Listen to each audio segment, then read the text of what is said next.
We made it here to Greenville, South Carolina, and behind me is the Liberty Bridge at the Falls Park. It costs like $4.5 million to create this suspension bridge here. And it's a 345-foot single suspension bridge. It's beautiful here, so we're going to show you around, so come along with us. David and Carol are headed out, God on our side, so watch out. Love and laughter on the way.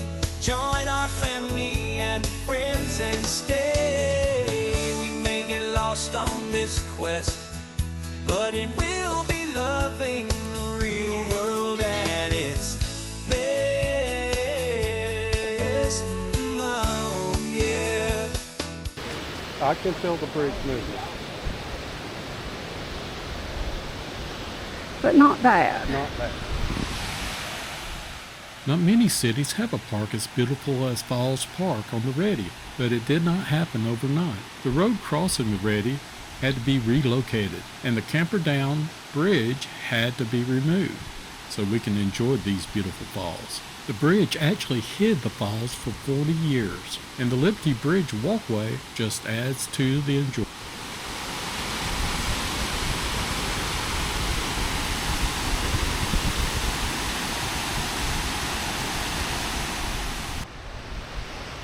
Kind of weird, isn't it? It is, the way it leans out. Yeah.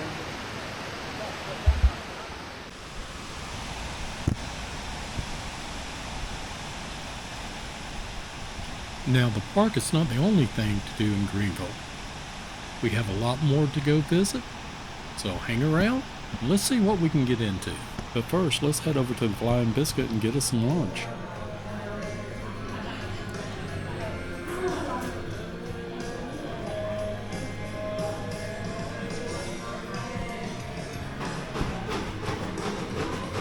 Tomato BLT.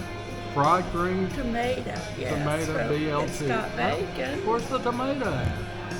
It's right here. They're Oh, okay. fried I see. green tomatoes. Okay, I got. Oh, this is a BLT. Okay. Yeah, but it's got fried green We'll tomatoes. still a chip from it. It's still a chip. Okay.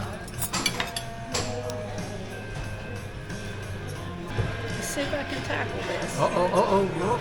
There you go. That's how you do it. Okay. That's a big old bite. It's good. Is green tomato good? Is it southern green fried tomato? No, right. Very hot. Okay. Now go to you. Okay. I'm not going to be proper. I'm going to go ahead and just eat the whole thing in one bite. Well, hopefully not the whole thing. Very good. Hamburger's nice and juicy. Bacon's good and crisp. On top. What about your potatoes? Oh, they're very, very hot. But really good. We're on South Main now. You start up on North Main, Yes. and they have these little mice that are placed that you can do a treasure hunt and try to find them. So, And they give you clues. so you can go to the website and get clues on. There are 9 bronze mice. There are 9 bronze mice, and we're going to show you a few of them, but we want you to go out and find the rest of them. Okay? And it's based off the book Good Night Moon, which is one of my favorite books. If you haven't read the book, what happens is the little boy in the story kind of does a Walton thing, where he says good night to all the things in his house.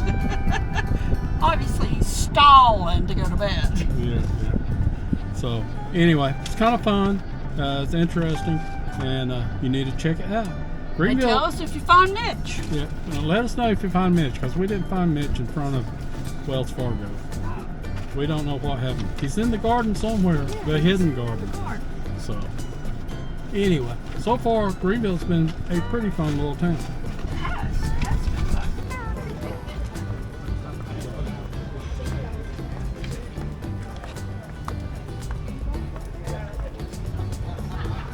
There he is. That is Uncle Miles. Uncle Miles, And right he there. loves gardens. Melissa. That's across from Wells Fargo. But we gotta go across from Wells Fargo. This mural is entitled, Be the Change You Want to See in the Neighborhood. This is the second in the Stone Academy mural series. It's painted with a special kind of paint that should change color when you walk in front of it.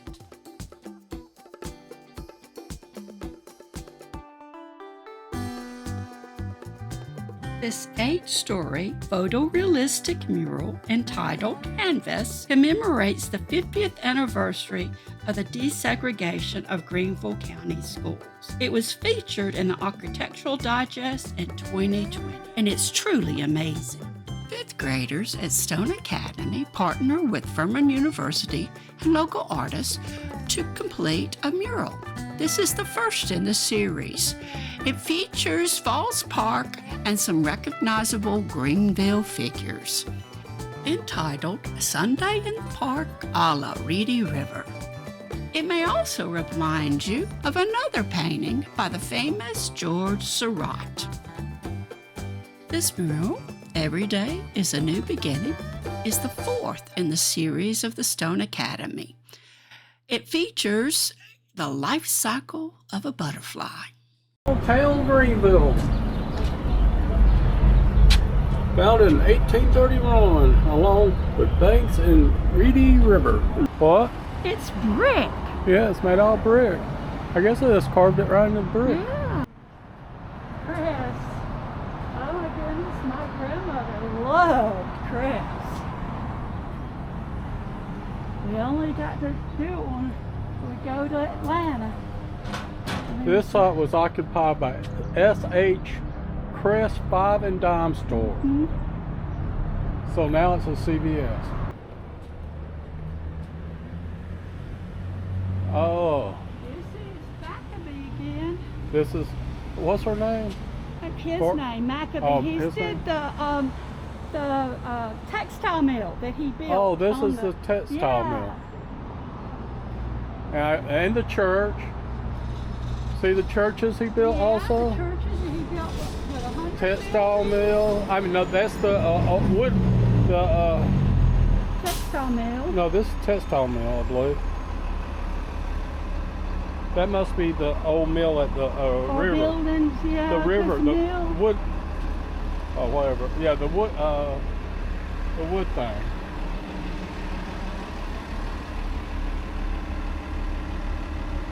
Oh, he did the male and female Colleges, academies. academies. Yeah.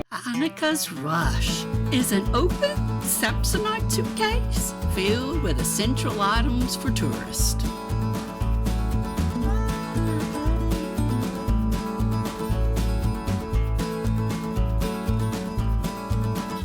Created by a Vietnamese native, Nguyen Nguyen. He was sent to a concentration camp in Vietnam in 1985 for attempting to escape to America. While there, he created sculptures by mixing water with the dirt floor of his cell. The warden of the concentration camp was impressed by Nguyen's ability and eventually aided in his escape from Vietnam to the Philippines. This is also by the same Nguyen Nguyen, and it's called Reminiscent.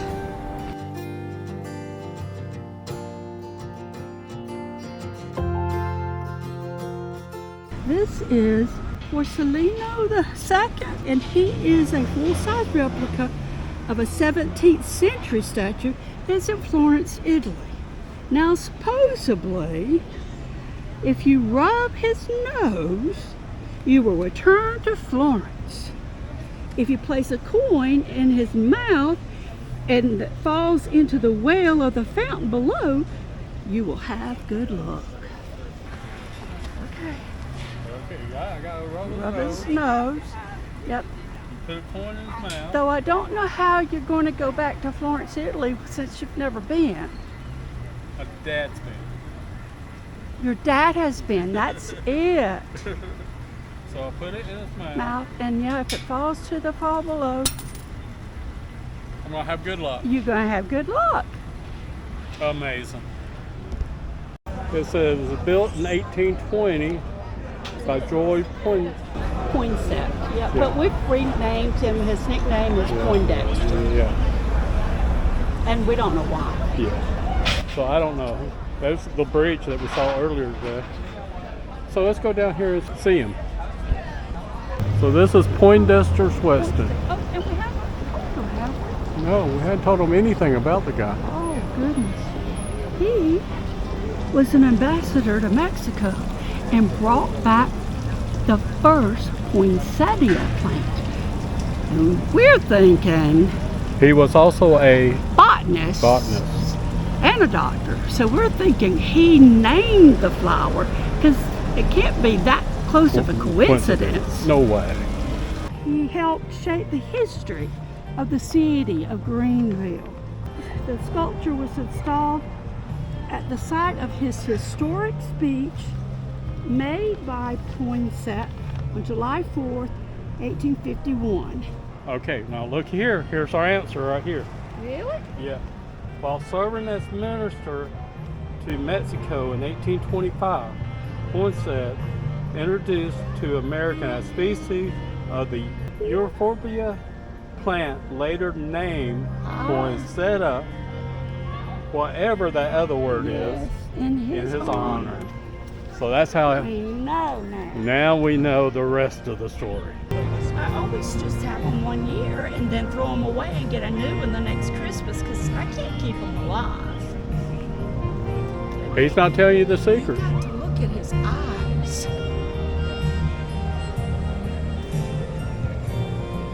Blue eyes.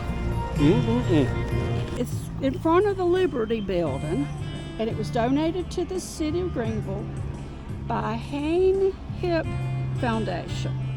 It's an electric time company 4-dial Howard post clock. We talked about him earlier. He's the one that built his grist mill. Here's something you didn't know about Maccabee. He gave property to Greenville for the first churches. Yes, he did, and that's why they did the statue, right? Yeah. And he also he delivered $500 worth of wood to each of the churches. Aurora, a skein of tumbled ribbon. You guessed it, dog, cat, bird. Okay, it's kind of noisy and dark, but this here is Joseph Jefferson Jackson, also known as Shoeless Joe Jackson. He does have his shoes on. Shoeless Joe Jackson had a batting average of a .375, and at the height of his career, he played with the Chicago White Sox. Pegleg Bates. At the age of 5, Clayton Bates began tap dancing for pennies on the street corners. He gained his nickname Pegleg after losing his left leg in a cotton gin accident at the age of 12. Nathaniel Greene was a Revolutionary War hero, and he is the source for the name Greenville. Dick Riley is a lifelong resident of Greenville. He was governor of South Carolina and the longest-serving U.S. Secretary of Education. You can see right there, there's 50 stars on the American flag, not 52. The name of the statue is Water Blessing, and it's a Cherokee Indian giving thanks to the Creator for water. And it's supposed to be a water feature, but I guess it's not running, and it's approximately 10 feet tall. But we're saying that must be from the ground up. Greenville, South Carolina has been a great place to visit, and we got more to show you. But right now, we're going to end this one here. So if you hadn't done it yet, click that subscribe button and hit that notification button. And we hope to see you soon. We'll talk to you later. Bye-bye.